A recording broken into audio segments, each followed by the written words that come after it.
Vous avez sûrement déjà dû entendre parler de certains tueurs en série comme Jack l'Éventreur et bien d'autres. Alors aujourd'hui, le père Fouras va vous présenter les 5 tueurs en série les plus flippants.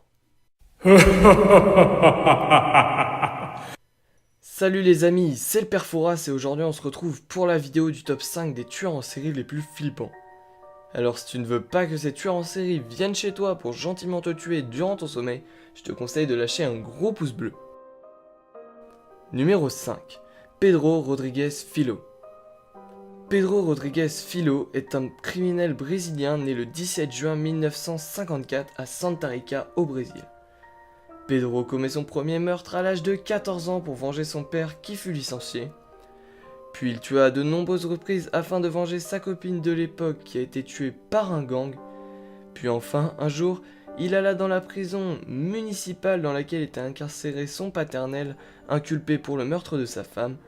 Pedro entra dans la prison puis il tua sauvagement son père et 47 de ses codétenus avant d'arracher le cœur de son paternel et le manger. Il compte aujourd'hui plus de 71 meurtres et il a reçu une peine de 128 ans de prison. Numéro 4. Luis Garavito. Luis Garavito est un meurtrier et violeur colombien né en 1975 à Quindío en Colombie. Après avoir subi des agressions sexuelles lorsqu'il était enfant, Luis Garavito commença très tôt à faire subir aux enfants ce que lui-même avait subi durant son enfance. Il approchait donc des garçons entre 8 et 16 ans, puis les enlevait, les violait, les égorgeait, puis les démembrait. On compte aujourd'hui son nombre de victimes entre 139 et 300, et si la justice colombienne le permettait, il serait incarcéré durant 1853 ans et 9 jours. Malheureusement, sa peine de prison n'est que de 60 ans. Numéro 3. John Bunting. John Bunting est un criminel australien. Malheureusement, je n'ai pas réussi à trouver sa date de naissance.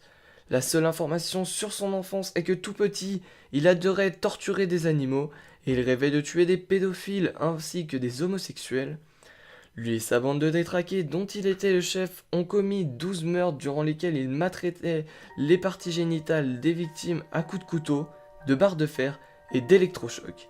Ils ont été arrêtés en 1999 et je n'ai pas plus d'informations quant à leur incarcération. Numéro 2. Jeff Dahmer. Jeff Dahmer est un criminel américain né en 1960 et mort en 1994 dans le Wisconsin. Depuis petit, Jeff adorait disséquer des animaux morts. Il reconnut avoir effectué 17 meurtres. Ces 17 meurtres comptaient tous des viols, des démembrements, de la nécrophilie et du cannibalisme. Jeff fut tué en prison en étant abattu à mort par un détenu et était condamné à perpétuité. Numéro 1. Albert Fish. Albert Fish est sûrement le tueur en série le plus flippant connu à ce jour. Celui qu'on surnomme le vampire de Brooklyn ou l'ogre de Wisteria est un peu un condensé de tout ce qui peut partir en vrille chez quelqu'un.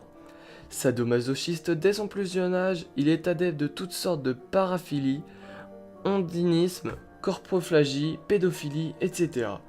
Il commence par violer des jeunes garçons, s'adonne à la prostitution puis se prend une passion pour la castration. Sa femme le plaque et il commence à entendre des voix et à s'enfoncer dans des aiguilles dans le bassin parce qu'il aime ça. Tout cela mène à l'inévitable. À 55 ans, les voix dans sa tête lui ordonnent de tuer et castrer des enfants.